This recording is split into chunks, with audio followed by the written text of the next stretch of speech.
ધોરાજીના ચૈતન્ય હનુમાનજી આશ્રમ આહવાન અખાડાના મહંત દિગંબર લાલુ ગિરિજી મહારાજ તથા શિવસાગર ગિરિજી મહારાજના સાનિધ્યમાં જૂનાગઢના ભવનાથ ખાતે આવેલા શાંતિશ્વર મહાદેવ ગુરુકૃપા સંન્યાસ આશ્રમ ખાતે મહાશિવરાત્રી પર્વ નિમિત્તે વિશાળ ભંડારાનું આયોજન કરાયું હતું, જેમાં 1100થી વધારે સાધુ સંતો મહંતોએ મહાપ્રસાદનો દિવ્ય લાભ લીધો હતો।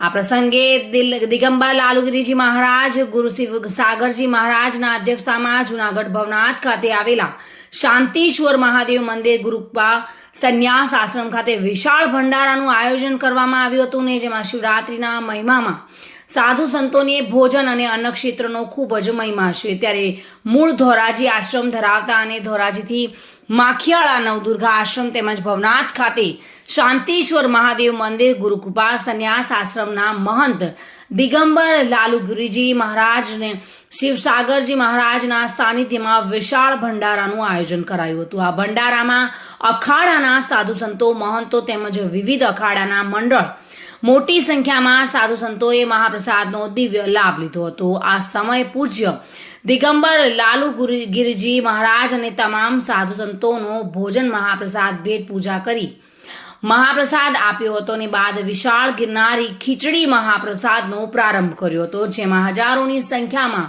લોકોએ મહાપ્રસાદનો દિવ્ય લાભ લીધો હતો। સાથે જ ગુરુદેવ દિગંબર લાલુગીરીજી મહારાજ મહાશિવરાત્રી પર્વ 4 દિવસીય અન્નક્ષેત્રનો પણ મહાભંડારા સાથે પ્રારંભ કરવામાં આવ્યો હતો અને આ પ્રસંગે જૂનાગઢના તેમજ સૌરાષ્ટ્રભરમાંથી આવેલા સેવકગણો ઉપસ્થિત રહ્યા હતા। વિમલ સોંદરવા સાથે bureau report, today Gujarati news.